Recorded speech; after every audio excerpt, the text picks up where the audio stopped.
Alright, let's join the first edition of the Coco Code Game Jam. I'll be making the game in only 7 days and the theme is poison. Start the timer now! It's Saturday morning and the game jam just started. Well, it seems like it's going to be a rough one because I'm not getting anything done today. No problem, it's already day 2. Time to get started if I want to have something by the end of the week. Brainstorm time. The theme of the jam is poison, so let's have a look at what can poison us. I googled it to have a few references and wrote down what was interesting. So I had the idea of trying to heal someone who got poisoned. Simple and straight to the point. I won't be able to do more than just a simple game in 6 days anyways, so let's go. I know I haven't done much today, but it's Sunday and I want to enjoy whatever's left of my weekend, so I'll continue from there tomorrow. It's now day 3 and I only have 5 days left. What am I getting myself into? I haven't done anything yet and I still have models, animations, coding, UI, sounds and debugging to do, so I better get going. Time to write down a real quick game design document to go further into my idea and stay on the line with it. The game will take place in the back of an ambulance where you have to figure out how to heal your poisoned patient. I was inspired by Surgeon Simulator with all the tools that you can use to treat your patient. I thought it would be a nice gameplay. I wrote down a small list of the things I had to do to have a playable game. Now that the game design document is done, I can start making some models. I made a really simple scene that will look like the back of an ambulance and also some tools and medicine to treat the patient from his poison. I made a saw to cut down limbs if the infection was getting out of control. There will be a heart rate monitor to act as an HP bar and other tools to make the gameplay a bit more complex. Making the character reminded me of what I'm going to practice when this game jam is done, especially making them fast. I don't have enough experience yet, so I did what I could and ended up with this guy. I actually like creating characters and sculpting the details on them, but now I have no time to waste, so I'm keeping the details to a minimum. Now this is where things start to get wicked. I had a moment of doubt with my game and thought it would be too complicated to make what I had in mind, so I went back to the game design document and modified a bit of my idea. I also got inspired by escape rooms, where you have to solve a puzzle to get out. For my game, instead of getting out of a room, you will solve puzzles to find the right ingredients for a potion to heal somebody. It will take place inside of a hut in the middle of the forest. I was thinking about a medieval style environment, but again, that was too much for the time I had left, so I just made simple assets with no time period in mind. Back inside Blender, to make assets for my new concepts, I reused the bed and the character, but instead of making a hut, I actually made a log cabin to give the scene a rustic style. I love using the sculpting function of Blender and then using the high poly model on the low poly model. It's such a good feeling to make a high detail model appear on the low polygon one. I used the same log for the whole cabin by scaling and rotating it so that it doesn't take too much of a performance hit. I think it looks fine. Adding some lights to give a bit of ambience to the scene and make a dark atmosphere. Time for the controls. I'm not used to the input system of Unity, so I had to look at some videos and documentation to help me make it, but it was pretty simple and worked out easily. I can't believe what I've accomplished so far, but what's left to come will be pretty intense. If you enjoy what you're watching and want to see more, please like and subscribe. Day 4. I ran into a big problem while making the mesh of my assets. It wouldn't work correctly and I spent at least 2 hours trying to fix it to finally find someone on the Substance Painter Discord who was saying that the latest NVIDIA driver was messing with the software, so I had to roll back to a previous version or turn off raycast in the settings. Now that this is fixed, I had to redo some assets because I messed up some of them while trying to fix the bug. The log cabin and most of the furniture are on the same material to help the game run better on a browser. Time to make our poison victim. I made the snake bite on the leg and 3 types of face: a coma face, a dead face and a happy face. They will appear depending of the state of the character. Now it's time to make a bit more assets like a table, some potions and a potion mixer. Back to the controls, let's make a crosshair and functions to grab the potions. Unfortunately, I wasted a good amount of time trying to fix a bug on day 4, but that'll be enough for today. Day 5 was a good day. I made a function to put the potion inside the potion mixer. I made the signs for the riddles. Yeah, I know, I need to add Photoshop on my list of things to learn. So basically, you have to figure out which potion to add to the potion mixer by looking at the signs. The order is important. This part was very fun to do, especially the last part where I used my microphone and made the stranger cough in Morse code to solve the last riddle. I made a health bar that goes down gradually to tell the player that you have a time limit to save the stranger. I spent the rest of the day making the potion mixer work, using the material name to validate the right potion was added at the right time. This was a good challenge for me, but I made it work eventually. Day 6. I still have 2 days left and I feel pretty confident right now about the game, so I decided to add a little touch of difficulty to the game. If you drop a potion, it breaks and you can't use it anymore. If the model of the potion hits the floor collider, the broken glass and puddle appears with a glass breaking sound effect. I think it adds some life to the game without too much work. I actually ended up taking more time than expected to make the same material from the potion appear on the puddle,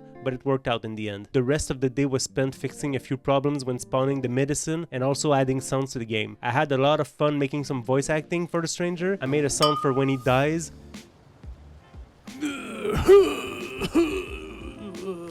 When he heals. And when he coughs for the riddle. I used freesound.org for the ambient sound and other sound effects. In retrospect, I could have easily made all the sound effects by myself. Oh well, I'll give it a try on my next game. Day 7. I have 24 hours left to submit the game, and all I need to do now is a bit of polishing and some UI. I added some books and a frame with the Coco Code Game Jam logo to make sure I get an extra point for my game. A few lights here and there to make sure we see everything clearly while maintaining a dark atmosphere. I added a little instruction on the potion mixer with my Photoshop skills. Making a little endgame UI that tells you if you did good or not was actually necessary. I did not spend time making a menu in the end since it's a short game that you will probably play once and never again, so I thought it would be a waste of time. I only added a small intro to give the player a little bit of info on what's happening and to let the player know the game is starting. My girlfriend playtested the game so that I can have a basic idea of how someone will play it for the first time. It went great. She only said that my stranger model could look a bit better, but there was not much time left to the game jam, and that's the kind of task that will take me a long time to accomplish, and I also didn't have much energy left after doing all of this in only 5 days, so my low poly character was still like this. Instead, I made a better looking floor and a good looking page for my game. I submitted the game about 10 hours before the time limit because I had no energy left and I wanted to enjoy my Friday evening thinking about something else. The feeling of accomplishment and pride that you get once you submit your game is so good. I had a very good time making this game, and I can clearly see that my next lessons will be character creations and Photoshop skills. I'll have a link to the game in the description. Thanks to Coco Code for making this event, and here's the final result.